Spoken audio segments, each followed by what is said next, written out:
देश में पहली दफा ऐसा हुआ है कि कोई मुख्यमंत्री जेल के अंदर से मुख्यमंत्री सरकार चला रहा हो। आपको लग रहा है कि नैतिकता के आधार पर या उन्होंने सही किया है या ये कदम सही है? बिल्कुल सही है। जब आप जोर ज्यादती करके लोकशाही को आप तानाशाही में बदल के आप किसी को दिख रहा है साफ कि आपने गलत तरीके से जेल में डाल दिया है या आपने इसे दूर कर रहे हैं राजनीतिक दृष्टिकोण से ताकि वो आपका कॉम्पिटिटर बनकर सामने और उभर कर ना आए, तो जाहिर है वो जेल से सरकार चलेगा। सबसे बड़ी बात देखिए, लोकतंत्र लोकलाज से चलती है और लोकतंत्र जनता चलाती है, जनता की वजह से चलती है, जनता उसका बैकबोन है।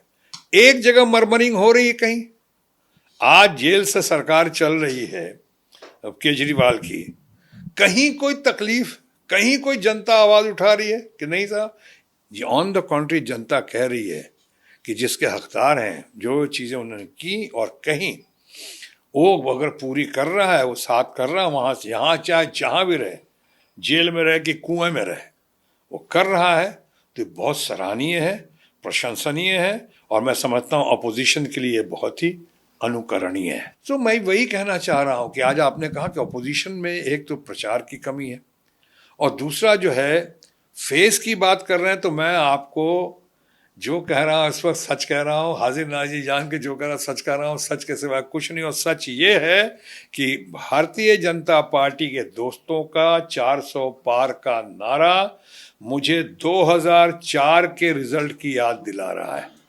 2004 में जब इतना हुआ था, हमारे भारत के फादर फिगर प्राइम मिनिस्टर ये अटल बिहारी वाजपेयी जी, जब शाइनिंग इंडिया, इंडिया शाइनिंग और क्या क्या था, वो सारे नारों के बावजूद इतने बढ़िया काम हुए थे। प्रधानमंत्री ग्रामीण सड़क योजना, प्रधानमंत्री सड़क योजना, सब कुछ हुआ था।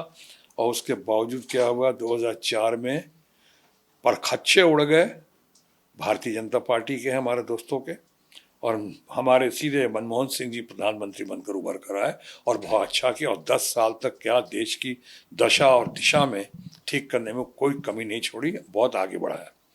अब ये हमें लग रहा है 400 का पार, 400 पार। हमारे भारतीय जनता पार्टी के कुछ दोस्त लोग भी कहते हैं अंदर कि डर तो लग रहा है कहीं 2004 वाला मामला ना हो जाए, तो इसलिए कहा कि वेट। आप तो बताया नहीं कौन सा चेहरा, कौन हो सकता है? चेहरे की जरूरत नहीं है। अभी तो भारत की जनता, ये मुद्दे, इश्यूज जिनसे ध्यान भटकाया जा रहा है, ये इलेक्ट्रल बॉन्ड, इन पे जो बातें हो रही हैं, ये सारे विद्वान लोग, हैव नॉट्स, पढ़े लिखे लोग, वो कहते थे ना हमारे माननीय प्रधानमंत्री जी कि हमारी तो 4 ही जाति है, किसान, गरीब, महिला और यूथ।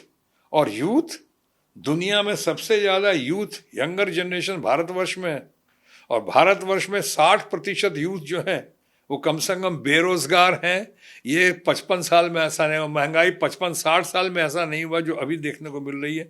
तो ये जवाब चाहेंगे लोग और चाह रहे हैं। इसमें कोई जरूरी नहीं कि मुद्दा, जैसे 2004 में कोई फेस नहीं था, मनमोहन सिंह जी उभर कर आए थे, we all loved him and respected him. उसी तरह से अभी जो उभर कर आएंगे, और सब हैं, हमारी ममता बनर्जी बहुत बड़ी गेम चेंजर बनकर सामने आएंगी, यकीन मानिए मेरी बात का। ममता बनर्जी आज देश की सबसे इम्पोर्टेंट, प्रोमिनेंट और पॉपुलर लीडर है। उनको भी कुछ मीडिया के थ्रू थोड़ा दबाया जा रहा है, लेकिन सीइंग इज बिलीविंग। कभी आप आसनसोल या बंगाल या आप आकर देखिए वहाँ पे कि क्या उनका क्रेज है और क्या उनके लिए लव एंड रिस्पेक्ट है, क्या सपोर्ट है ममता बनर्जी के लिए। वातावरण बदल रहा है, हालात दूसरे हैं। तभी हमने कहा था कि अब तो बस यही है नारा कि ये खामोश मिजाजी तुम्हें जीने नहीं देगी, इस जमाने में रहना है तो कोहराम मचा दो।